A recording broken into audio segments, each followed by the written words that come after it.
Eh bien, bonjour tout le monde. Alors, bienvenue à Puppet Podcast on the road.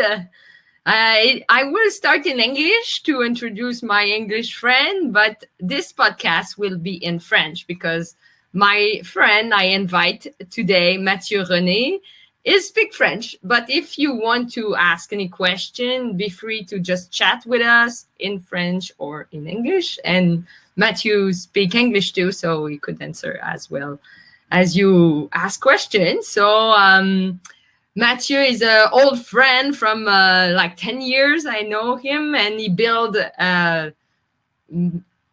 incredible puppet. And I will switch to French. Alors, Mathieu, c'est un ami de longue date. Et il fabrique des marionnettes incroyables. J'ai utilisé plusieurs de ces marionnettes dans nos spectacles d'improvisation qu'on faisait. Et puis, je me suis dit, mais pourquoi pas introduire son travail, puis qu'il nous parle un peu profondément de comment il voit le métier et tout ça. Donc, bien, je vais l'accueillir. Alors, Mathieu, René, mesdames et messieurs. On va faire un compte sur l'écran. Ah, OK. Oh, t'es là! Bonjour. Oh, je vais me recentrer. Allô, Mathieu. Alors, bien, merci d'avoir accepté mon invitation puis d'être avec moi dans Puppet Podcast on the Road. Je suis actuellement, comme tu le vois bien, dans une chambre d'hôtel. On est à Huntsville, en Alabama. Alors, bien, merci de faire le pont, puis ça me connecte avec Montréal encore. Merci d'être là. Fait que... Merci de l'invitation. Ben ouais, fait que... Mathieu, ça fait longtemps, toi, que tu fais des marionnettes, hein? 20 ans. Yeah. Puis, dans le fond, moi, j'ai préparé des petites questions, mais je vais y aller avec ma première. Qu'est-ce qui fait que, pour toi, l'art de la marionnette, c'est un art que tu chéris particulièrement? Je suis très indécis dans mes passions. Donc, quand j'ai découvert que la marionnette pouvait me donner autant de joie quand j'ai complété ma première marionnette, j'ai dit, il n'y a rien d'autre qui m'a satisfait. Au début, je disais, je ne peux pas faire un métier avec ça.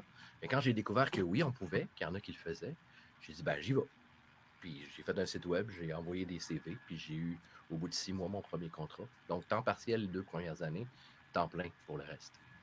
Puis, est-ce qu'il y a eu un moment, as-tu eu un moment clé, un crush, le moment où tu es tombé en amour avec cet art-là? Peux-tu nous en parler un peu? J'ai pas eu de moment précis parce que j'ai été programmé avant la naissance à devenir une personne de marionnette. Ce que les gens ne savent pas des fois, c'est que j'ai été nommé directement en relation avec une marionnette télévisuelle. Il y avait un personnage qui s'appelait Mathieu dans une série british qui était une marionnette. Ils ont dit, c'est un nom biblique, les deux grands-mères vont être contentes. Donc, ils m'ont nommé Mathieu. Donc, déjà d'avance, ça commence bien. Mais toute ma vie, à l'époque, les années 80-90, il y avait de la marionnette partout, à la télévision, dans les films, en français et en anglais. Ça m'a rentré dans le cerveau. Donc, quelques années plus tard, genre 20 ans plus tard, quand je suis vraiment tombé dedans, quand j'ai réalisé qu'on pouvait faire un métier avec ça plutôt que juste l'apprécier, ben, je suis sauté dessus. C'est bon. Est-ce que tu pourrais, Mathieu, peut-être t'approcher de ton micro? Je ne sais pas, moi, je t'entends bien, mais je ne sais pas si tout le monde t'entend aussi bien que moi. C'est cool. Puis, dans le fond, selon toi, on parle de champ d'études. Pour toi, c'est quoi le meilleur champ d'études qu'un marionnettiste peut prendre pour arriver à être un praticien ou un fabricant hors pair, pour toi, selon toi? Toutes les personnes avec qui j'ai parlé dans le domaine, autant ici qu'aux États-Unis, chacun a son propre cheminement. Il y en a qui ont préféré aller à l'école, par exemple à Charleville ou au Connecticut, à Yukon, je pense. Ouais. Mais il y en a qui ont il y en a beaucoup qui ont appris sur le tas, comme j'ai fait. On prend des cours quand on peut. Donc, selon le budget, selon qui on rencontre, avec qui on veut apprendre. Moi, j'ai appris beaucoup sur le tas. Donc, les premières années, c'était plus quoi ne pas faire. À un moment donné, tu apprends quoi faire. Il y a un équilibre qui se fait.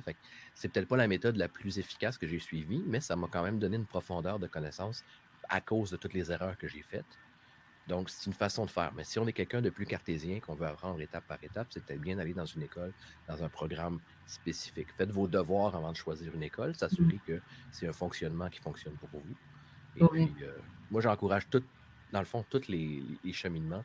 Il n'y aurait pas une branche plus précise d'arrivée du métier, de l'acteur, ou tu sais, toi, je sais que tu dessines beaucoup, tu as un parcours. Je fais de l'argile aussi. Moi, je suis autant fabricant, je suis plus fabricant que performeur, mais je fais quand même de la manipulation aussi maintenant, autant dans le domaine physique, la marionnette fabriquée, que mon nouveau métier qui commence ce mois-ci, c'est de la marionnette numérique. Donc, je fais de la marionnette en direct sur Internet. C'est ça, parce que je sais que certains marionnettistes comme toi particulièrement, l'illustration fait partie beaucoup du parcours. Puis c'est drôle parce que dernièrement, je suis tombée dans la série de Dark Crystal qui a été produit là, par Netflix dernièrement. Puis je voyais aussi tout le processus de création où le dessin est au premier plan, comme Jim Henson, lui, a fait. Je voulais voir, toi, ton opinion par rapport au dessin puis la marionnette. Comment tu vois la collaboration, la fusion de ces deux médiums-là? Ben, autant si on fabrique d'après le dessin de quelqu'un d'autre, il faut avoir la fidélité, le feeling du personnage, que si on le dessine nous-mêmes, c'est une façon de communiquer au client, au directeur, au metteur en scène, à toutes les personnes du contrat, du projet. C'est quoi tes idées, c'est quoi les leurs? Éventuellement, tu fais des modifications. C'est plus facile sur papier ou même faire une esquisse directement très brute sur l'argile que de juste y aller, je vais faire une grenouille. Fais-moi une grenouille. T'sais, les gens, ils ont des looks qu'ils préfèrent. Ils m'envoient des photos, puis on fait des dessins. C'est plus facile sur le dessin la plupart du temps. Sauf des clients qui ont travaillé longtemps avec moi, qui aiment mon esthétique, mes différentes esthétiques. On se dit, ben, regarde mon site web, lesquels te plaît le plus, puis je vais dessiner ou faire quelque chose de rapide sur l'argile. Est-ce qu'on est dans la bonne direction? Oui, mais j'aime mieux que les yeux soient plus rapprochés. Donc, sur dessin, c'est sûr que c'est plus rapide de faire ça. Des fois, je fais 5 dessins sur la même page. 1, 2, 3, 4, 5. Je choisis, j'aime le 3, mais tu peux mettre le menton du numéro 4. Donc, dessin, c'est plus efficace pour ça. C'est vrai, c'est vrai. Puis c'est vrai, pour avoir travaillé avec toi sur différents projets de marionnettes, je peux voir ton processus qui est très, très unique en soi. Des mises à jour vidéo aussi. Comment tu dis? Des mises à jour vidéo pendant qu'on travaille. Oui. Là, je suis sur le point d'attacher les yeux. Est-ce que tu les préfères encore plus rapprochés parce que je trouve que c'est intéressant? C'est ça. Puis est-ce que toi, t'accordes, c'est sûr, comme on dit, les yeux plus près, ça rajoute au caractère de la marionnette, mais est-ce que tu accordes une importance particulière dans le choix du matériel ou de la dimension? Y a-t-il pour toi des critères de base qui sont là? Oui, toujours la durabilité, la fonction et la forme, dans les trois. Donc, si je veux trouver l'équilibre dans les trois, ça peut être plus d'un bord que de l'autre. Mais il faut que ça soit durable, c'est sûr. Sinon, ça sert à quoi? Tu passes des heures, même parfois des semaines sur une marionnette. T'es mieux que ça dure au moins 10 ans. Moi, je vise plus 100 ans, mais il y a des clients qui disent « Ah, ça sert à rien, je vais m'en servir pour 3 ans. » Mais idéalement, pour moi, je veux la postérité à travers mes marionnettes. Donc, je vise le plus longtemps possible avec les meilleurs matériaux. Des fois, il y a des marionnettes qui font des surprises. Tu dis, je n'utiliserai plus jamais ce matériel-là parce que, etc. Donc, c'est mieux de faire des tests d'avance et d'apprendre de nos erreurs aussi. Oui. Puis, mettons, je suis quelqu'un qui ne connaît pas du tout la marionnette. Toi, comment tu réponds à la question? Quelqu'un qui dit, c'est quoi au fond une marionnette? C'est quoi ta définition, toi, dans tes propres mots, d'une marionnette? Ben, moi, la mienne, ça peut être n'importe quel objet auquel on lui donne l'illusion de la vie. Mais pour moi, personnellement, ma préférence, c'est de faire un objet qui a déjà l'air vivant. Et si on peut lui donner la vie en plus, avec des bons mouvements, ben, c'est là que ça devient vivant pour moi. Donc, en tant que créateur, quelqu'un qui me dit « je veux juste une fourchette avec une perruque », ça ne m'intéresse pas. J'aimerais mieux avoir un visage que je peux sculpter, lui donner une personnalité. Mais ça, c'est moi. Il faut que les clients me trouvent, puis il faut que je trouve mes clients. Il faut qu'on s'entende là-dessus parce que sinon, ben, c'est pas motivant pour moi, puis ça ne le sera pas pour eux non plus. Oui. Puis, où est-ce que tu trouves ton inspiration pour faire le visage d'un personnage en particulier? Un mélange de la description qu'on me donne pour le personnage, s'il y en a une, souvent il y en a une, un extrait du spectacle ou une description très cartésienne du personnage. Ah, lui est croche ou lui est très honnête, il a un sourire d'en face tout le temps, mais on ne veut pas qu'il soit trop souri parce que s'il sourit trop, ça va trop limiter les expressions corporelles. Donc, il me donne des descriptions un peu vagues, je prends des notes, je fais des esquisses. On fait un échange comme ça, puis éventuellement, ils peuvent même m'envoyer des photos, ça me nourrit l'esprit. Je prends une couple de jours, ça digère. Puis éventuellement, on part sur papier ou sur argile. C'est bon, c'est full intéressant. Puis, dans le fond, pour toi, est-ce que tu dirais que l'art de la marionnette, en ce moment, vit une sorte d'ascension ou tu crois que ça devient peut-être un peu moins populaire? J'ai posé la même question, puis je pense que je vais la poser à tous les podcasts. Est-ce que tu penses qu'on va revoir l'âge d'or de la marionnette ou est-ce on s'en va vers quelque chose de plus prospère pour cet art-là? À mes débuts, je pensais qu'on était à un moment où est-ce que la marionnette était moins populaire. On en voyait moins à la télévision. Mais j'ai remarqué dans les 20 dernières années de travailler pour le théâtre, la télévision, même les courts-métrages, puis différents performeurs indépendants aussi, que ça vient par cycle. Il y a des moments, il y a quelques années, où est-ce qu'on a oublié que la marionnette, c'était cool. Fait que là, ils utilisent plus d'autres choses, des effets spéciaux numériques, toute la kit. Mais éventuellement, on voit tellement de une chose qu'on recherche de la différence. Puis il y a quelques gros projets qui se développent et qui deviennent succès avec la marionnette. Les gens disent hey, finalement, la marionnette, c'est cool. Puis là, ça revient. Fait qu'il y a des cycles. Je pense qu'on est en montée présentement. Il y a beaucoup, il y a quelques années, les Muppets avaient comme revenu. Il y a eu un flop pour le deuxième film, mais ça a quand même donné, je pense, c'est une des choses, c'est pas la seule, mais ça a donné un engouement encore. On se dit, finalement, il y a des possibilités pour les choses pour les adultes, c'est pas juste pour les enfants. On va y aller, il y a du profit là-dedans, tu sais, ou il y a du potentiel expressif dedans, tu sais. Oui. Ça revient, ça repart. C'est des cycles. Les gens qui disent la marionnette, c'est un art en voie de disparition. Moi, ça me rend frustré, cette expression-là, parce que c'est pas vrai. La marionnette a été en danger depuis les 300 dernières années. C'est drôle, on revient tout le temps. Donc, oui. C'est par cycle que je vois ça. C'est ça. Puis c'était là dans notre jeunesse, nous qui est la génération adulte, on a connu les Tortues Ninja, l'Histoire sans fin, Labyrinthe. Tout ça fait partie de nos films cultes. Donc, c'est sûr que nous, en tant que génération de jeunes adultes, on va vouloir encore reconsommer de la marionnette. Je vois derrière toi, tu as des personnages inspirants. On parlait de mort, la marionnette qui donnait la vie à la mort. Est-ce que tu as un petit peu un versant philosophique dans ta créativité là-dedans? Ben là, présentement, j'ai deux projets sur lesquels je travaille. Celui à ma droite et celui au milieu. C'est la copie. La copie en papier de l'argile qui est là. C'est un projet personnel que j'ai fait selon le projet payé pour un client. Il y a un événement de Dia de Muertos, Day of the Dead ou Jour des Morts, le 2 novembre. Je leur fabrique un masque et ils vont le peindre et le décorer traditionnel mexicain. Parce que moi, je suis mexicain, donc pour ne pas faire de l'appropriation culturelle, ils m'ont engagé pour fabriquer le masque et eux, ils le décorent selon leur tradition. Donc, je me sens honoré d'avoir reçu cette invitation-là, puis de collaborer avec Raphaël de PAAL Montréal, qui est un organisme à Notre-Dame-de-Grâce pour les échanges interculturels. Donc, ça me fait plaisir de faire ça. Quand j'ai vu la forme, j'ai dit, j'aimerais ça en avoir un pour moi. Mais au lieu de refaire juste le squelette exactement, excuse-moi, j'ai décidé de faire une variation avec des arbres sur le dessus. Ouais. Un peu la nature vivante qui reprend sa place sur l'humanité, un peu. Un message semi-écolo, semi-philosophe. Ben oui, parce que c'est ça, je vois. Tu as beaucoup de la nature aussi dans ton œuvre. Je regarde en arrière de toi, tu as encore, moi, c'est l'œuvre, ta marionnette avec les oreilles, là, ici, là, ça, c'est la marionnette que quand je t'ai rencontré, j'ai rencontré cet être-là en même temps. Puis ça a été le début de notre amitié aussi. Dans le fond, tu vois que, on peut voir que cette marionnette-là, elle a une inspiration un peu d'autres fantaisies, d'un peuple fantaisiste. Quand j'ai le choix, c'est personnages fantastiques toujours. Oui, c'est ça, je voulais dire. La première que j'ai terminée, c'est une espèce de fou du roi vagabond. Donc, tout de suite, avec les cheveux en spike, les couleurs un peu forêt foncée avec du brun. C'est toujours fantaisie ce que je fais si j'ai le choix.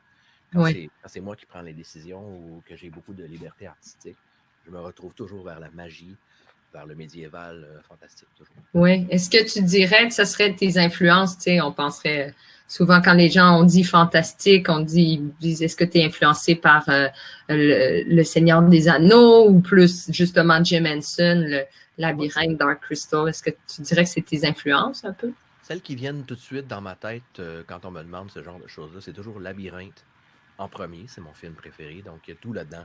Des marionnettes, de la fantaisie médiévale, de la nature mélangée avec la civilisation humaine, entre guillemets. Et bien sûr, des créatures de toutes sortes qui ont un certain niveau d'intelligence et d'émotion. Donc, tout ça ensemble avec des roches puis des arbres, en met dans tout. Donc, c'est sûr que c'est la première chose qui me vient. Le créateur Brian Froud qui a designé toutes ces choses-là, Labyrinthe, Dark Crystal, jusqu'à aujourd'hui, la nouvelle série, c'est encore lui le concepteur. Avec son fils, je pense. Hein, son fils, il est allé en personne pour fabriquer plus. Il a sûrement fait des concepts aussi, mais selon ce qu'on m'a dit, c'était lui qui était vraiment sur place le plus possible. Puis ses parents étaient plus en Angleterre. Mais c'est sûr que Brian, le père, Brian Froud, a fait la conception selon ce que j'ai lu à date. Oui, oui. Puis un super documentaire pour les curieux. Allez voir sur Netflix. Le documentaire de la création de l'œuvre, c'est superbe. Puis ça nous renseigne plus sur c'est quoi l'art de la marionnette, puis jusqu'où ça va dans les mécanismes. Bien, j'ai une autre dernière question, je dirais. C'est quoi, toi, Mathieu, ton grand but en tant que marionnettiste? Qu'est-ce que tu aspires? Est-ce que c'est de vivre de ton art? Est-ce que c'est de fabriquer la marionnette la plus belle selon les demandes de ton client? Est-ce que tu as un but personnel que tu dis, moi, si je chemine vers ça? Tout ça. Oui. Tout ça dès le départ. On aimerait tous, je pense, gagner notre vie avec notre passion. Et par-dessus ça, une fois qu'on a atteint ça, ce qui n'est pas le cas encore, malheureusement, on rush un peu des fois côté financier, mais on continue parce qu'on aime ça. Après avoir atteint ce but-là, ça serait le fun d'avoir éventuellement la liberté artistique totale, c'est-à-dire ne plus avoir à aider les autres à créer leur rêve marionnettique et être capable finalement de compléter les miens. Parce que j'ai plein de projets, j'ai un spectacle en cours de fabrication dans ma tête, j'en ai même commencé des morceaux, mais je ne peux pas, même pas 1 mois, 2 mois, créer le spectacle pour vrai, parce qu'il faut toujours qu'on paye le loyer, etc. Donc, éventuellement, la liberté artistique, un peu comme Jim Henson à une certaine époque, c'était la seule façon de le convaincre de licencier ses créations pour des produits commerciaux. La personne qui devait avoir ce deal-là lui a convaincu en lui disant « Tu vas avoir la liberté artistique avec l'argent, ça va te rapporter. » C'est ça, puis là, il a pu créer des œuvres. C'est ça. Ça lui a permis de créer des projets, d'en partir. Il y en a beaucoup qui ont été partis, d'autres qui n'ont pas été partis encore, mais il a réussi à régler des choses grâce à ça. Donc, c'est un très bon argument pour nous. J'ai un chat qui essaie d'intervenir. C'est vrai, lui, il est vivant. Contrairement aux marionnettes derrière toi, il peut demander de l'attention. Je vais essayer de ne pas le mettre. Ça, c'est l'autre marionnette. C'est pas une marionnette. On a un caméo félin dans notre... Oui, il est venu dans le podcast. Voilà. Oui, bien Mathieu, pour conclure, est-ce que tu aurais un personnage, un ami, ben ça pourrait être conclure avec ton félin, mais une petite marionnette ou une grande que tu aimerais nous partager? Ce serait pas très confortable si je l'utilisais comme marionnette. Donc, je vais lui demander de revenir tantôt. Oui. Puis je peux vous montrer quelque chose.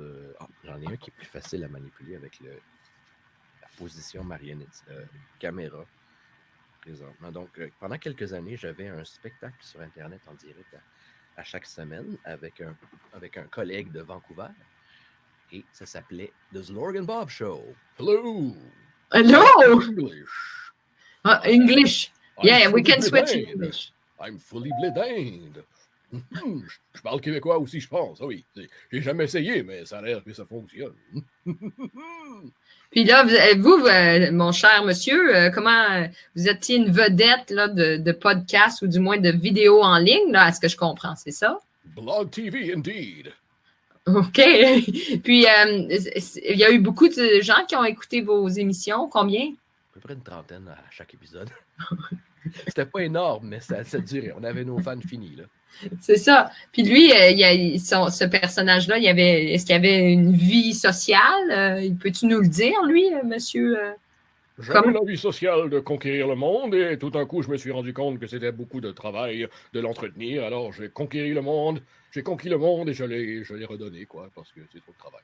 Oui, c'est ça, c'est trop de social, travail. Ça. C'est ça. Mais merci beaucoup, Mathieu, pour ce moment de télé, podcast qui va qui va s'en aller en ligne en version audio bientôt. Donc, merci d'avoir été là. Est-ce que tu as un mot de la fin que tu voudrais dire aux gens qui sont fans de marionnettes ou fans en devenir? Ça peut être avec monsieur en question. Redis-moi le nom de ta marionnette encore. Je ne l'ai pas dit, en fait. Mon nom, c'est Zlorg. Zlorg, ah oui, Zlorg. Alors, Zlorg, as-tu un mot pour notre audience qui nous écoute, nos auditeurs? Persévérance. Oui. C'est tout?